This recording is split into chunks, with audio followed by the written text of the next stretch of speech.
শুরু হলো সব খবর নিয়মিত আয়োজনে স্বাগত জানাচ্ছি আপনাদের সবাইকে। সাথে আছি আমি ইশরাত জাহান। নৈতিক স্থলনের জন্য চিন্ময় কৃষ্ণ দাসকে বহিষ্কার করেছিল ইসকন। তার কার্যক্রমের দায় এই সংগঠনের নয়। সংবাদ সম্মেলনে কথা বলেছেন ইসকনের সাধারণ সম্পাদক চারুচন্দ্র দাস ব্রহ্মচারী।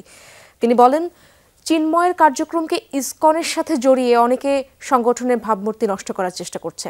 চট্টগ্রামে আইনজীবী হত্যায় ইসকন জড়িত নয় উল্লেখ করে জড়িতদের শাস্তি চেয়েছেন চারুচন্দ্র। আহ্বান জানিয়েছেন উস্কানিতে কান না দিয়ে দেশের শৃঙ্খলা বজায় রাখার।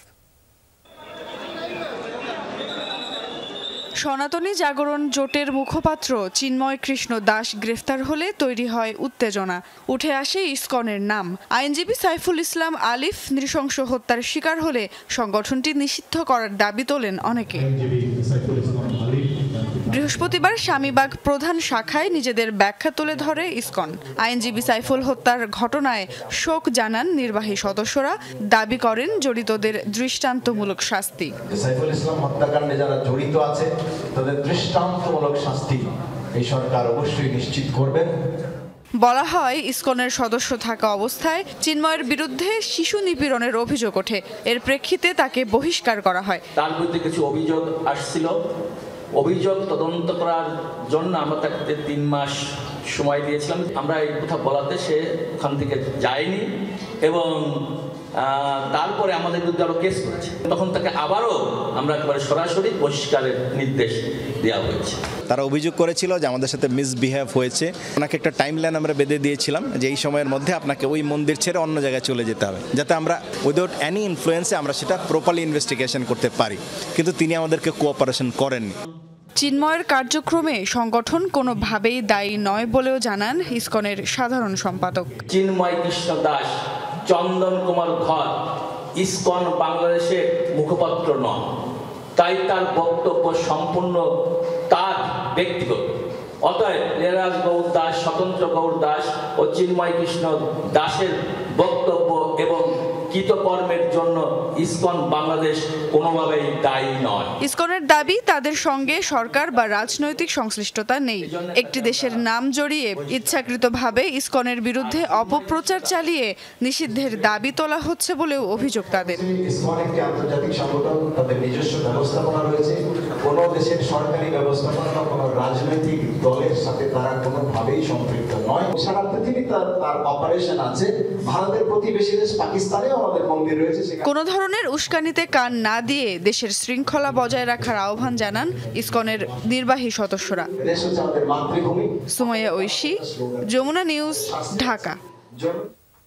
চট্টগ্রামে আইনজীবী হত্যার পর সরকারের নেয়া পদক্ষেপে সন্তুষ্ট দেশের উচ্চ আদালত। তবে ইসকন নিষিদ্ধ নিয়ে কোনো হস্তক্ষেপ করতে চান না বিচারপতিরা। মানুষের নিরাপত্তা এবং সাম্প্রদায়িক সম্প্রীতি বজায় রাখতে সরকারকে আরও সতর্ক ও কার্যকরী পদক্ষেপ নিতে বলেছেন হাইকোর্ট। এদিন আইনজীবী হত্যাকাণ্ডে এখন পর্যন্ত নেয়া সরকারের পদক্ষেপ উচ্চ আদালতকে অবহিত করে রাষ্ট্রপক্ষ।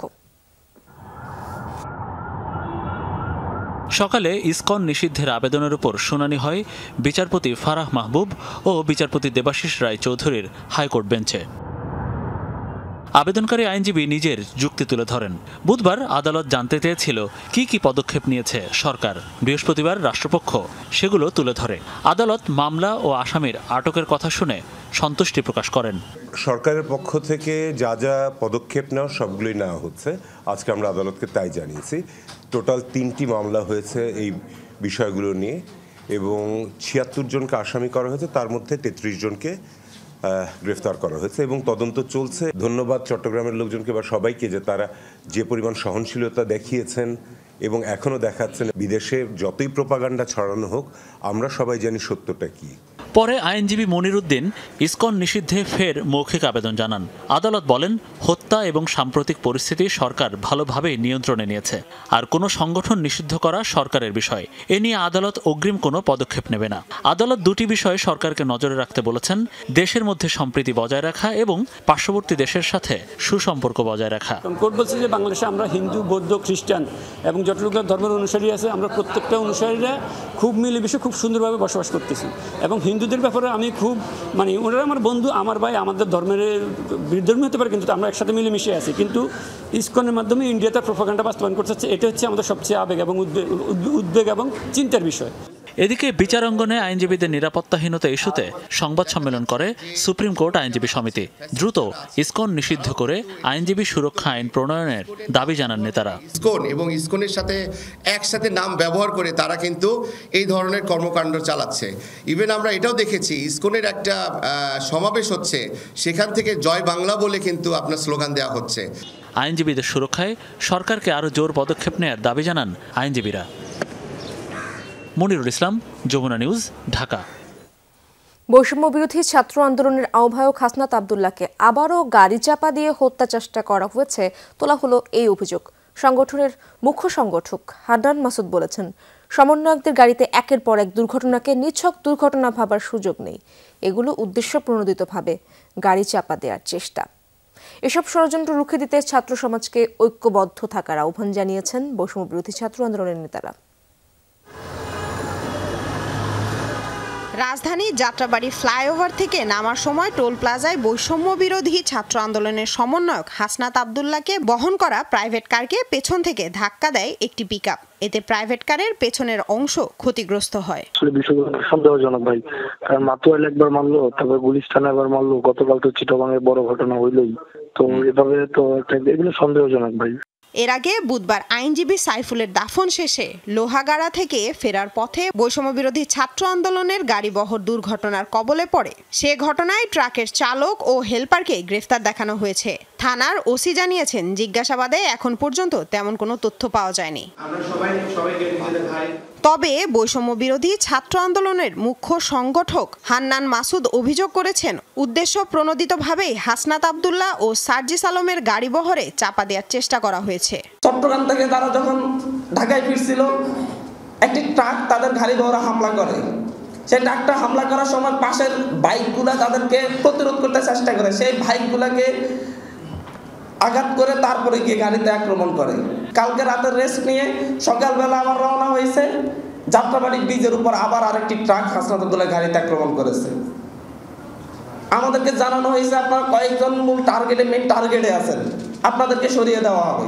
সিটি কলেজে জাতীয় ছাত্র সংহতি সপ্তাহে দ্বিতীয় দিনের কর্মসূচিতে সমন্বয়করা নানামুখী ষড়যন্ত্র সম্পর্কে সচেতন থাকার আহ্বান জানান। ষড়যন্ত্রকারীরা প্রাতিষ্ঠানিক দ্বন্দ্ব কাজে লাগাতে চাইছে, এতে ইন্ধন দিচ্ছে রাজনৈতিক দলগুলো। কিছু রাজনৈতিক দলের নেতাকর্মী আমরা পরবর্তীতে খবর পেয়েছি, তারা এখানে ইন্ধন জুগিয়েছে, ছাত্রদের ভিতরে উস্কানি দিয়ে পরে পুরো কলেজ একটা সংঘাতে লেগে গিয়েছে। প্রত্যেকের আসলে স্বাধীনতার জন্য এই লড়াই, ফ্যাসিবাদকে হটানোর জন্য যে লড়াইটা, সেটা যখন এইসব সিলি ম্যাটারের জন্য ভেস্তে যাবে, আমি মনে করি না যে সিটি কলেজের স্টুডেন্ট, ঢাকা কলেজের স্টুডেন্ট আইডিয়াল, নূর মোহাম্মদ, এরা এত বোকা, রোভেট পোলাবান এত বোকা। শিক্ষা প্রতিষ্ঠানের সম্প্রতি ও সহাবস্থান নিশ্চিতে শিক্ষার্থীরা তাদের মতামত তুলে ধরেন। আমরা একটা সংবিধান চাই, যে সংবিধান আর কখনো ফ্যাসিবাদ জন্ম দিবে না। লামিয়া তিথি, যমুনা নিউজ, ঢাকা। ইসকন ইস্যুতে কারোর ফাঁদে না পড়তে দেশবাসীকে সতর্ক করেছে বিএনপি। দলের মহাসচিব মির্জা ফখরুল ইসলাম আলমগীর বলেন, একটি পক্ষ ইসকন নিয়ে অতীতে ব্যর্থ হয়ে নতুন করে পরিস্থিতি তৈরির চেষ্টা করছে। আশঙ্কা প্রকাশ করেন পতিত ফ্যাসিবাদ ফিরে আসার। আলাদা অনুষ্ঠানে নাগরিক ঐক্যের মাহমুদুর রহমান মান্না অভিযোগ করেন, দেশের বিরুদ্ধে নরেন্দ্র মোদী, ইসকন ও শেখ হাসিনা মিলে ষড়যন্ত্র শুরু করেছে। রাষ্ট্র পুনর্গঠন নিয়ে লেখক শিল্পীদের ভূমিকা নিয়ে মতবিনিময় সভার আয়োজন করে জাতীয় কবিতা পরিষদ, যেখানে উঠে আসে শেখ হাসিনা সরকারের আমলে মুক্ত শিল্প চর্চা নিয়ে প্রতিবন্ধকতা তৈরির নানা অভিযোগ।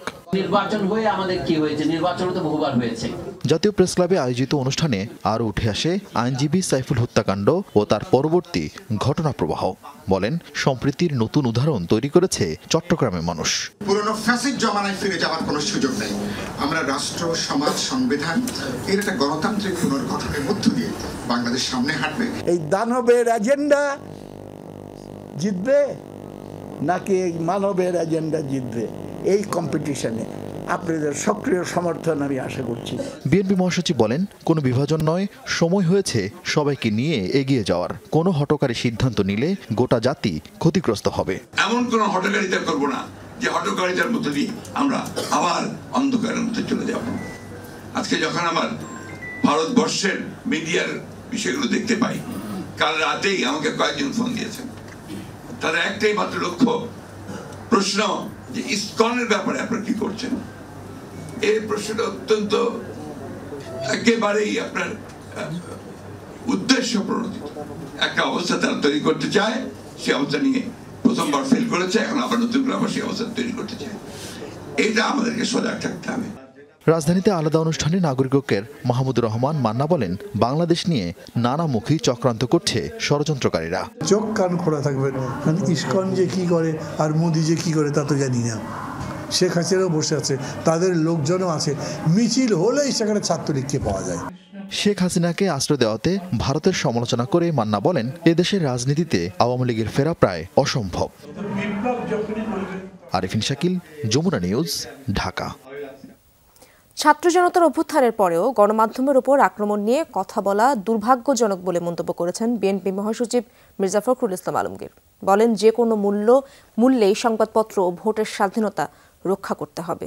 বিকেলে রাজধানীর একটি হোটেলে আক্রমণের মুখে স্বাধীন সাংবাদিকতা ও গণমাধ্যম প্রতিষ্ঠান বিষয়ে রাজনৈতিক দলের নেতৃবৃন্দের সঙ্গে নোয়াবের মতবিনিময় সভায় একথা জানান তিনি। বলেন, কিছু মানুষ জাতিকে বিভক্ত করে দেশকে নৈরাজ্যের দিকে নিয়ে যাচ্ছে।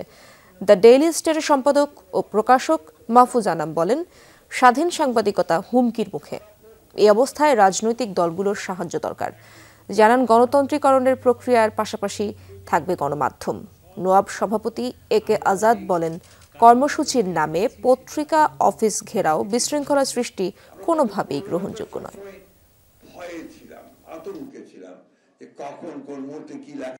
আজকে কিছু মানুষ তারা জাতিকে বিভ্রান্ত করার চেষ্টা করছেন। আপনার কিছু কথা বলা হচ্ছে, যে কথাগুলো আমার কাছে মনে হয় যে পুরোপুরি নৈরাজ্যের দিকে নিয়ে যাচ্ছে, এনার্কির দিকে নিয়ে যাচ্ছে। রাজনৈতিক দলরাই হচ্ছেন মূল অ্যাক্টর, ওটাকে এগিয়ে নিয়ে যাওয়ার আপনারাই শক্তি, এবং আপনাদের সেই শক্তির সহায়ক শক্তি হিসাবে স্বাধীন সাংবাদিকতা। দেশের কার্যকর গণতন্ত্র প্রতিষ্ঠার যে আকাঙ্ক্ষা আমাদের মধ্যে রয়েছে, তা বাস্তবায়নের সবচেয়ে বড় অনুষঙ্গ হচ্ছে সংবাদ মাধ্যমের স্বাধীনতা। নিজেকে রংপুরের সন্তান মনে করেন, কারণ জুলাই বিদ্রোহের শহীদ আবু সাইদের সাহসিকতা ও ত্যাগ তাকে গভীরভাবে অনুপ্রাণিত করেছে। শহীদ আবু সাইদের পরিবারের সাথে সাক্ষাৎকালে এই কথা বলেন প্রধান উপদেষ্টা প্রফেসর ডক্টর মোহাম্মদ ইউনূস। বৃহস্পতিবার তেজগাঁও অফিসে শহীদ আবু সাইদ ফাউন্ডেশনের সনদপত্র তুলে দেওয়া হয় পরিবারের সদস্যদের হাতে। আবু সাইদের বাবা মকবুল হোসেন সনদপত্র গ্রহণ করেন। এছাড়া আবু সাইদের ভাতিজা মোহাম্মদ লিটন মিয়া উপস্থিত ছিলেন। প্রধান উপদেষ্টা আবু সাইদের বাবা মায়ের স্বাস্থ্যের বিষয়ে খোঁজ খবর নেন এবং তাদের সব ধরনের সরকারি সহায়তার আশ্বাসও দেন।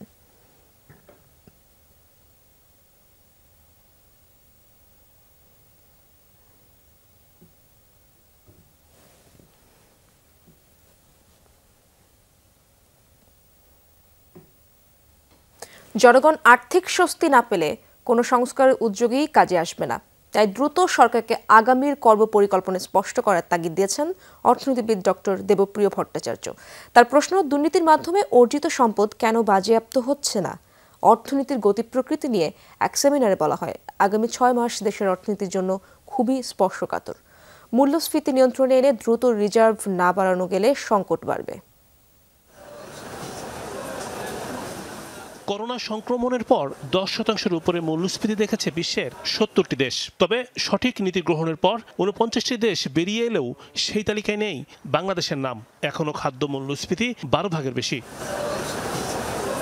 বৃহস্পতিবার সকালে পল্টনের ইআরএফ অডিটোরিয়ামে আয়োজিত সেমিনারে ঘুরে ফিরেই সামনে আসে মূল্যস্ফীতি এবং ব্যাংক খাত সংস্কারের নানা দিক। বলা হয়, দেশের অর্থনৈতিক স্থিতিশীলতা ব্যাহত করছে উচ্চ মূল্যস্ফীতি। আগামী 6 মাসে যদি রিজার্ভের স্বস্তি না আসে, তবে অর্থনীতিতে বড় ধরনের সংকট তৈরি হতে পারে। রিজার্ভ কমে গিয়েছে এবং আমার ইনফ্লেশন অনেক বেশি বেড়ে গিয়েছে। এই জন্যেই ভালো পলিসি মেকিং করতে হলে হয় কি, ইনফ্লেশনটাকে আগে ট্যাকেল করতে হয়। ওই যে ইনফ্লেশন তো 2 বছর আগে শুরু হয়েছে, তখন ওরা ওটা ট্যাকেল করেন নাই, উল্টা আরও যে রিজার্ভ ছিল সেটা ওনারা বাইরে মার্কেটে বিক্রি করে দেওয়ার চেষ্টা করেছেন। এটা একটা ম্যাসিভ পলিসি ফেলিয়ার ছিল। আমাদের কিন্তু অবশ্যই দরিদ্র জনগোষ্ঠীকে সাপোর্টটা কিন্তু দিতে হবে। স্বজনপ্রীতি, দুর্নীতির মাধ্যমে দেশের আর্থিক খাত থেকে আত্মসাৎ হয়েছে শত শত কোটি টাকা। অর্থনীতিবিদ ডক্টর দেবপ্রিয় ভট্টাচার্য মনে করেন, বাজেয়াপ্ত করে লুণ্ঠিত সম্পদ জনগণের কাছে ফিরে দিতে হবে, জানাতে হবে কর্মপরিকল্পনা। দুর্নীতি, লুণ্ঠনের মাধ্যমে সম্পদ হলো, এগুলি বাজেয়াপ্ত হলো না কেন? এই সম্পদ কোথায় গেল? এই সম্পদ কেন সরকারের অধিগ্রহণে আসলো না? দুর্নীতির যে পাহাড় গড়ে উঠেছে, সেই দুর্নীতির পাহাড়ের থেকে যদি আমরা জনগণের সম্পদ ফিরিয়ে না নিতে পারি, তাহলে আর কিসের বিপ্লব হলো? আর্থিক স্বস্তি এবং জনগণের নিরাপত্তা নিশ্চিত করতে না পারলে কাজে আসবে না কোনো সংস্কার উদ্যোগ। জানানো হয়, মূল্যস্ফীতি নিয়ন্ত্রণ, বিনিয়োগ বৃদ্ধি, ব্যাংক খাতে স্বচ্ছতা, রাজস্ব আহরণ এখনও সরকারের সামনে বড় চ্যালেঞ্জ। আর্থিক স্বস্তি এবং নিরাপত্তা, এই দুটোকে যদি না ঠিক করা যায়, তাহলে আমাদের সংস্কারের কোনো উচ্চাশায় কিন্তু আমরা পৌঁছাতে পারবো না।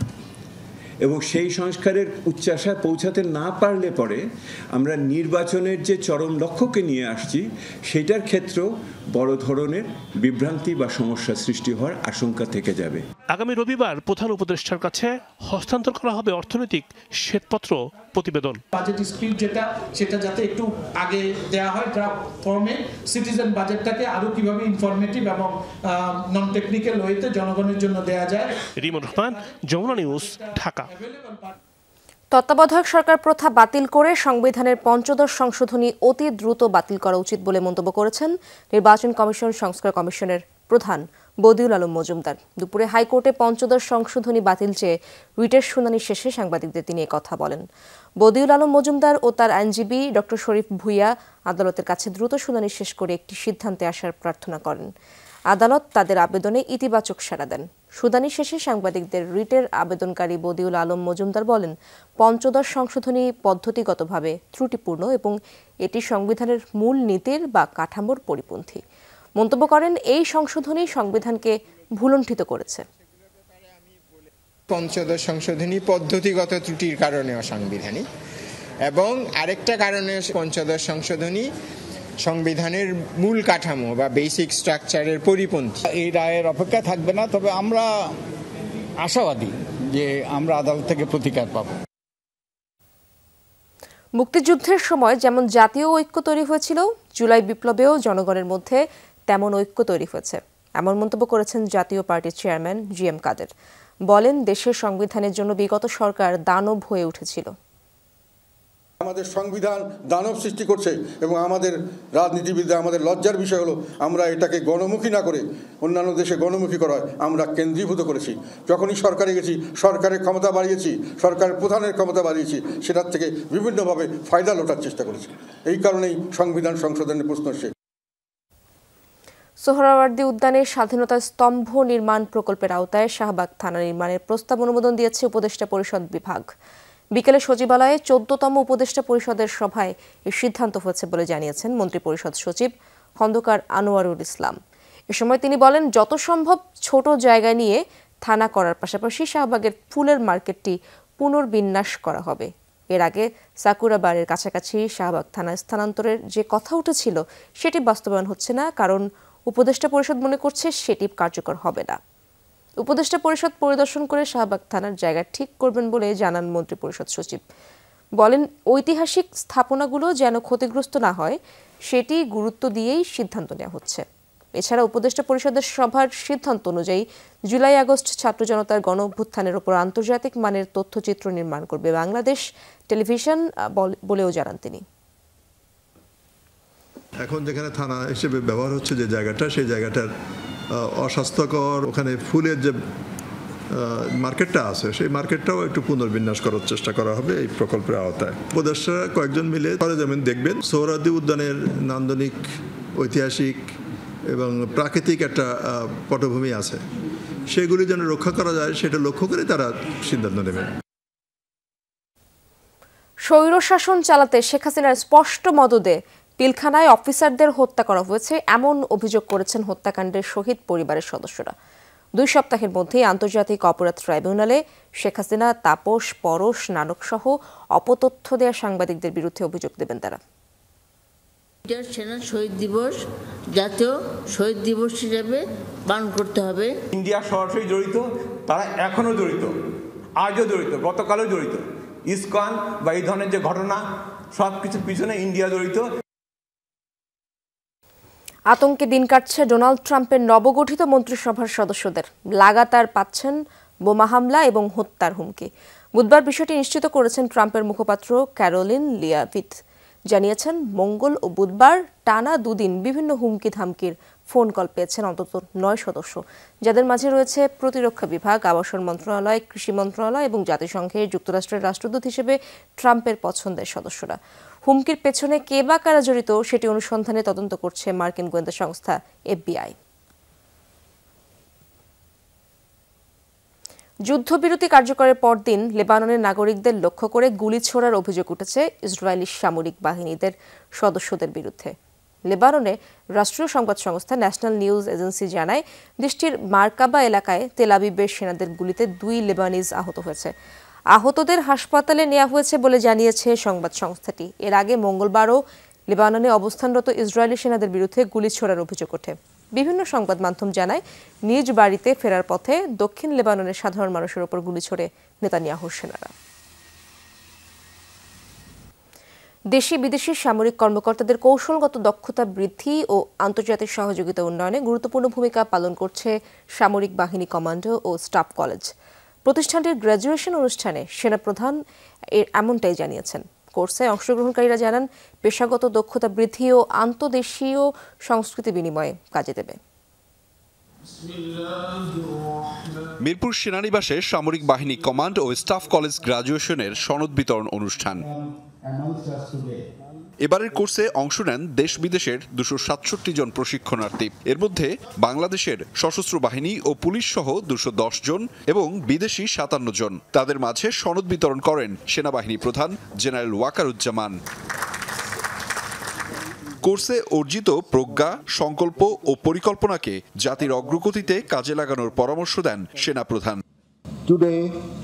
We not only celebrate the academic achievements of the graduating officers, but also acknowledge their responsibilities in serving the nation.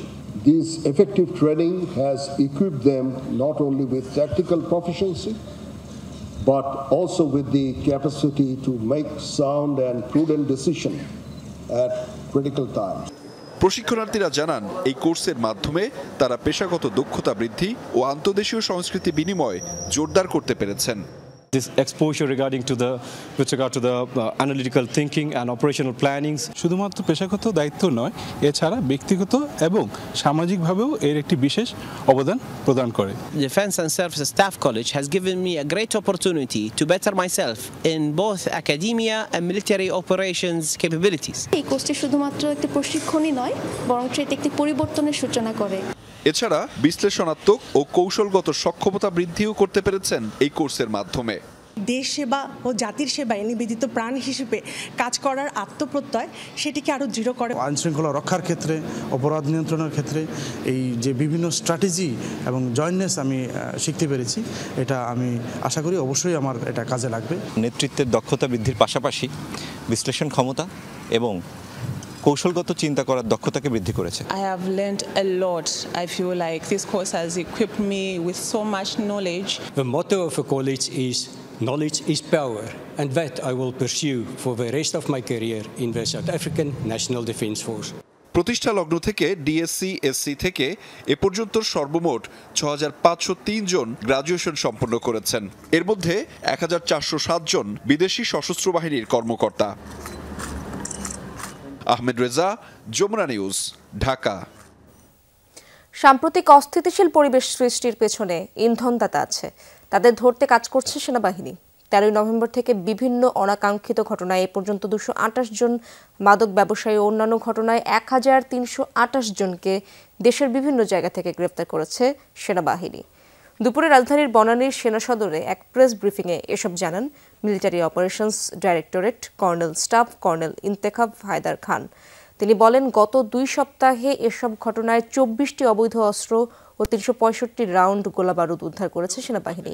গত 20 জুলাই থেকে সেনাবাহিনীর মোট 123 জন হতাহত ও 1 জন সেনা সদস্য নিহত হয়েছে। তিনি এ সময় আরও জানান, চট্টগ্রামের পাহাড়ি মানুষদের শান্তিতে রাখতে কাজ করছে সেনাবাহিনী। কুকি চীনের বিরুদ্ধে অভিযান চালিয়ে 179 জন কেএনএফ সক্রিয় সদস্যকে গ্রেপ্তার করেছে বাহিনীটি। কেএনএফের বিরুদ্ধে অভিযান চালাতে গিয়ে 7 জন সেনা সদস্য নিহত হওয়ার কথাও জানান তিনি।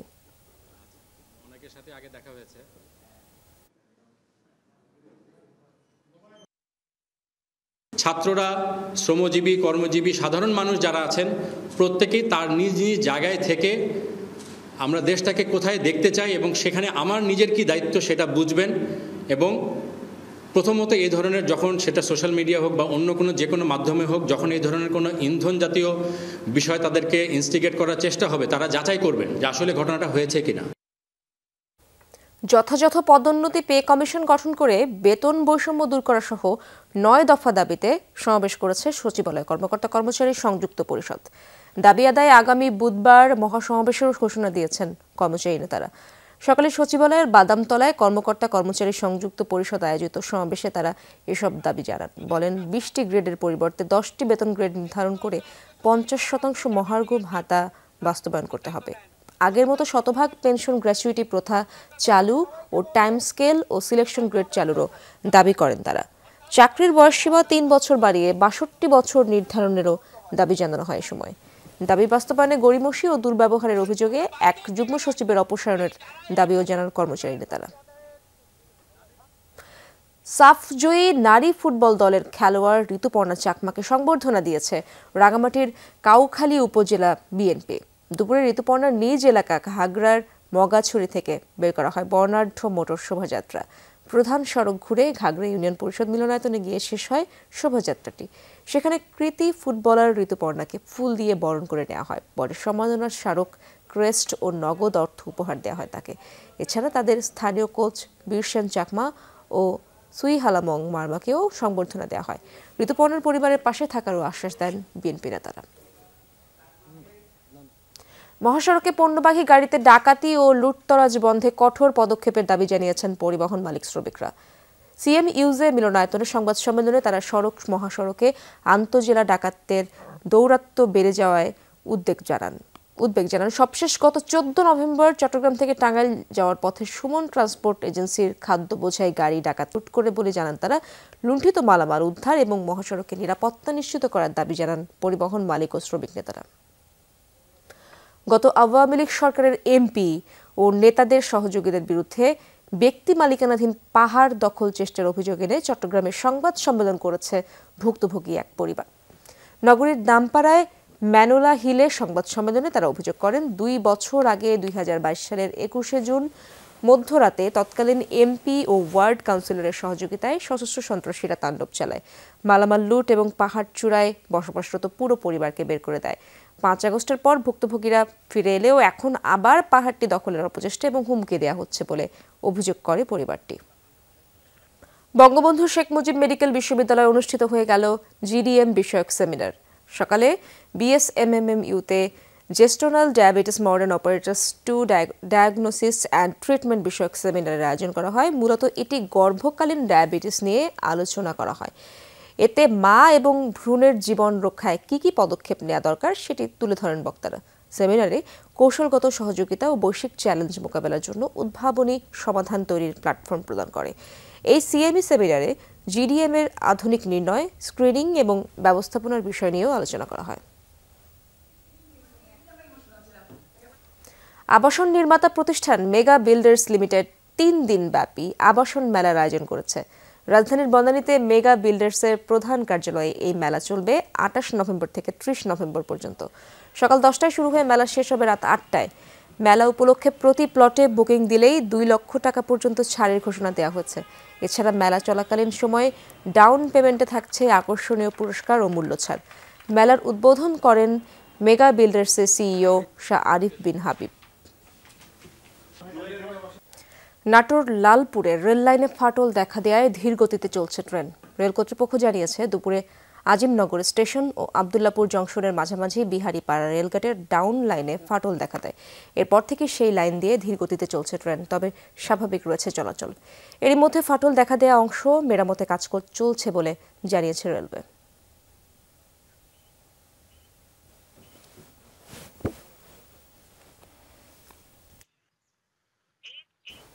পটুয়াখালীর বাউফলে বৈষম্য বিরোধী আন্দোলনে হতাহতদের স্মরণে সভা ও সাংস্কৃতিক অনুষ্ঠান হয়েছে।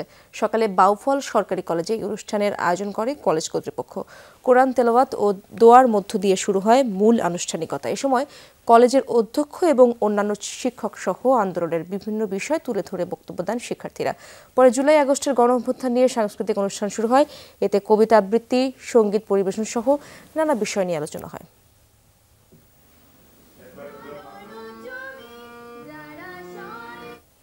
হৃদরোগের জটিলতা এবং জীবন রক্ষায় করণীয় বিষয়ক মতবিনিময় সভা অনুষ্ঠিত হয়েছে চট্টগ্রামে। নগরীর অনন্য আবাসিক এলাকায় এভারকেয়ার হাসপাতালে এই সভায় বিশেষজ্ঞ চিকিৎসকরা হৃদরোগে আক্রান্তদের সময়োপযোগী ও উন্নত চিকিৎসা নিশ্চিত করার তাগিদ দেন। সম্প্রতি ৫ শতাধিক স্ট্রোক রোগীর সফল চিকিৎসার তথ্য তুলে ধরেন বিশেষজ্ঞরা। এই সময় ডাক্তার নাজিম উদ্দিন, ডাক্তার সোমেন চৌধুরী সহ অনেকেই বক্তব্য দেন। বন্দনগরীতে শেষ হয়েছে চট্টগ্রাম বিভাগীয় ২৯তম হিফজুল কুরআন প্রতিযোগিতা। নগরীর শোল শহর সুলতানিয়া ইসলামিক একাডেমিতে অনুষ্ঠিত হয় এই প্রতিযোগিতা। জেলা পর্যায়ে বিজয়ী মাদ্রাসা শিক্ষার্থীরা অংশ নেন। এ ধরনের আয়োজন শিশু কিশোরদের প্রতিভা বিকাশে সহায়ক হবে বলে জানান উদ্যোক্তারা। হুফাজুল কুরআন ফাউন্ডেশন আয়োজিত এই প্রতিযোগিতায় বিজয়ীরা এবার জাতীয় পর্যায়ে অংশগ্রহণের সুযোগ পাবে। কয়লা সংকটের কারণে প্রায় ১ মাস বন্ধ থাকার পর আবারও উৎপাদনে যাচ্ছে কক্সবাজারের মহেশখালীর মাতারবাড়ি তাপবিদ্যুৎ কেন্দ্র। আগামী শনিবার থেকে উৎপাদনে যাওয়ার সম্ভাবনা রয়েছে বলে নিশ্চিত করেছেন মাতারবাড়ি কোল পাওয়ার জেনারেশন কোম্পানির প্রধান প্রকৌশলী সাইফুর রহমান। আরও জানান, আজ ইন্দোনেশিয়ার পতাকাবাহী একটি জাহাজ ৭০,০০০ টন কয়লা নিয়ে বিদ্যুৎ কেন্দ্রের জেটিতে ভিড়েছে। এরপর বিকেল থেকে চলছে খালাসের কার্যক্রম। কয়লার যোগান আসায় শনিবার থেকে ১,২০০ মেগাওয়াটের ২ ইউনিটের এই বিদ্যুৎ কেন্দ্রটি পুনরায় উৎপাদনে যাবে। এছাড়াও আগামী রোববার ৬৬,০০০ মেট্রিক টন কয়লা নিয়ে ইন্দোনেশিয়া থেকে আরও একটি জাহাজ মাতারবাড়িতে আসবে বলেও জানিয়েছেন তিনি। চট্টগ্রামে অ্যাডভোকেট সাইফুল ইসলাম হত্যার প্রতিবাদে রাঙামাটিতে মানববন্ধন করেছেন আইনজীবীরা। জেলা আদালতের গেটের সামনে আইনজীবী সমিতির উদ্যোগে এই কর্মসূচি পালিত হয়। এ সময় বক্তারা সাইফুল হত্যার ঘটনায় তীব্র নিন্দা জানান। হত্যাকাণ্ডকে কেউ যেন ভিন্ন খাতে প্রবাহিত করে ফায়দা লুটতে না পারে, সেজন্য অন্তর্বর্তীকালীন সরকারকে সজাগ থাকার আহ্বান জানান তারা। হত্যাকারীদের আইনের আওতায় এনে সর্বোচ্চ সাজা নিশ্চিতের দাবি জানানো হয় মানববন্ধন কর্মসূচি থেকে। এনসিএল টি-20 ভেন্যুতে এসেছে পরিবর্তন। হচ্ছে না মিরপুরে কোনো ম্যাচ, সব খেলাই অনুষ্ঠিত হবে সিলেটে। এনসিএল টি-20 শুরু হবে ১১ ডিসেম্বর, ফাইনাল হবার কথা ২৪ ডিসেম্বর। ৮ দলের এই টুর্নামেন্ট শুরু হবার কথা ছিল সিলেটে, আর ফাইনাল সহ শেষ ভাগের ম্যাচগুলো হবার কথা ছিল মিরপুরের হোম অফ ক্রিকেটে। কিন্তু সেই সিদ্ধান্ত থেকে সরে এসেছে বিসিবি, কারণ বিপিএল এর উদ্বোধনী অনুষ্ঠান। বোর্ডের পরিকল্পনা ছিল আর্মি স্টেডিয়ামে হবে বিপিএল এর উদ্বোধনী অনুষ্ঠান, কিন্তু আর্মি স্টেডিয়ামকে না পাওয়ায় পরিকল্পনায় এসেছে বদল। মিরপুরে হবে বিপিএল এর উদ্বোধনী অনুষ্ঠান। সে কারণে এনসিএল টি-20 সব ম্যাচ সিলেটে করার সিদ্ধান্ত নিয়েছে বিসিবি।